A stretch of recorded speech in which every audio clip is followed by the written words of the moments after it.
Você vive sentindo câimbras? Câimbras às vezes quando vai dormir, cãibra após um exercício, cãibra do nada, né? A gente aqui na Sense, às vezes está atendendo o paciente, aí mostra um exercício simples, e aí o paciente vai sentir o exercício, ou vai fazer o exercício, e de repente ele para o exercício porque está sentindo cãibra. E às vezes esse paciente me pergunta, Rafael, quando eu estou indo dormir, antes de dormir, ou às vezes quando eu estou dormindo, eu sinto cãibra na minha perna, né? O pé chega a ficar entorta assim.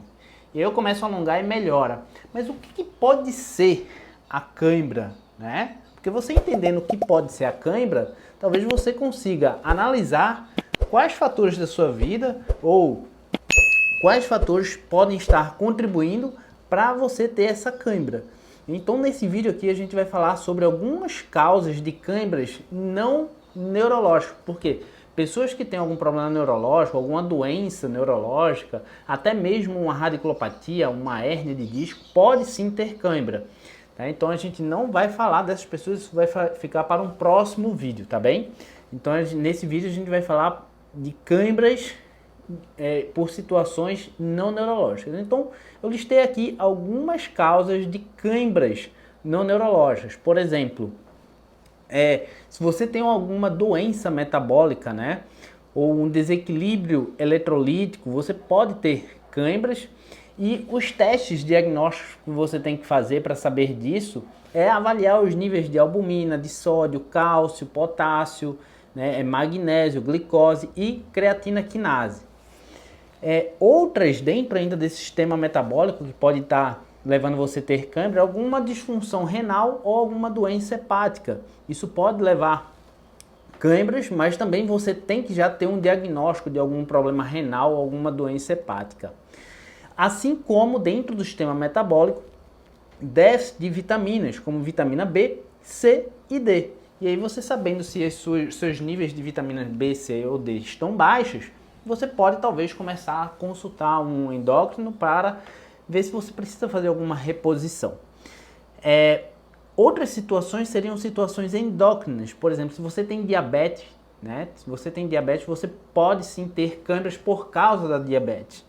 Então, os seus níveis de sódio, potássio, né, sua função renal e sua glicose, elas precisam estar equilibradas para você diminuir as suas câimbras se elas forem devido à diabetes. Assim como uma disfunção tiroidal ou da paratireoide, né? Isso pode levar a contraturas, tá? Contraturas. E aí você tem que avaliar os seus níveis do hormônio TSH, T3, T4, cálcio, certo? E outras causas endógenas seria insuficiência venosa crônica. A gente tem uma paciente aqui que ela relata cãibra noturna e ela tem uma insuficiência venosa, né? Às vezes você nem sabe que tem uma insuficiência venosa, mas você já tem cãibra. Se você descartou todas essas possíveis causas que eu falei anteriormente, vale a pena você investigar se você tem algum problema de retorno venoso, né? Então, por exemplo, quem tem insuficiência venosa crônica pode ter cãibra noturna, tá? Pode ter dor e desconforto no membro inferior, nas pernas. Pode ter edema, certo? Então, se você tem uma perna mais edemaciada, se você tem dor, desconforto nas pernas, sensação de peso na perna e você também apresenta cãibra, isso significa que a sua cãibra pode estar relacionada a uma insuficiência venosa.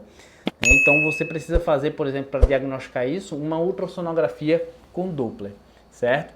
E a gente tem outras possíveis causas de cãibras que seriam causas exógenas, né? Fatores externos, como por intoxicação, utilização em excesso de café, álcool, né? E utilização de drogas ilícitas. Eu não vou falar o nome das drogas aqui para o YouTube não censurar, correr esse risco de censurar um vídeo que pode ter muita valia para você. E se você está gostando desse vídeo, curte, comenta, compartilha com quem você acha que vai se beneficiar aqui com esse vídeo. Outras classes, né, de possíveis cãibras exógenas seria medicação, tá? Por exemplo, a utilização de estatinas, né? Então, se você tem um problema cardíaco e utiliza estatina e tem cãibra, possivelmente a sua cãibra está relacionada à utilização dessa medicação. Assim como outras medicações cardiovasculares, né? Como diuréticos, medicação com anti-arritmia, por exemplo, antibióticos, né? Como penicilina, medicação retroviral. Se você tem algum câncer e está fazendo quimioterapia, também a sua cãibra pode estar relacionada a isso. Enfim, corticosteroide, opioides, né, inibidor de colinesterase. Então, por exemplo, uma coisa que é bem curiosa, né? Aqui tem um grupo de outros. Por exemplo, se você tem algum componente depressivo e toma lítio, cetamina, né,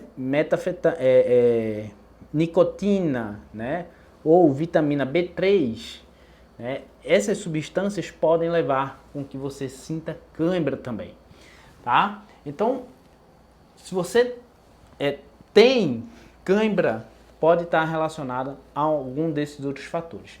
Se você tem cãibra pós-exercício, pode estar relacionado à desidratação, pode estar relacionado a volume de exercício, que para você pode estar alto, ou se você tiver alguma inibição muscular.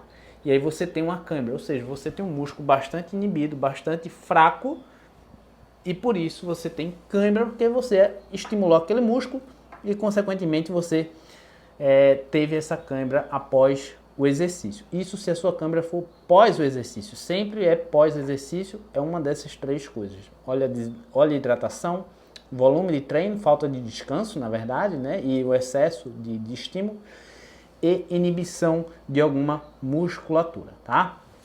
Então, se você gostou desse vídeo, compartilha, comenta, curte, né? E deixa aqui embaixo, você sentiu ou sente cãibra em algum momento da vida? Fala aqui pra mim qual o momento que você sentiu cãibra e se você sente, tá? E não esqueça de compartilhar com outras pessoas que também sentem o mesmo problema que você. Abraço, te vejo no próximo vídeo.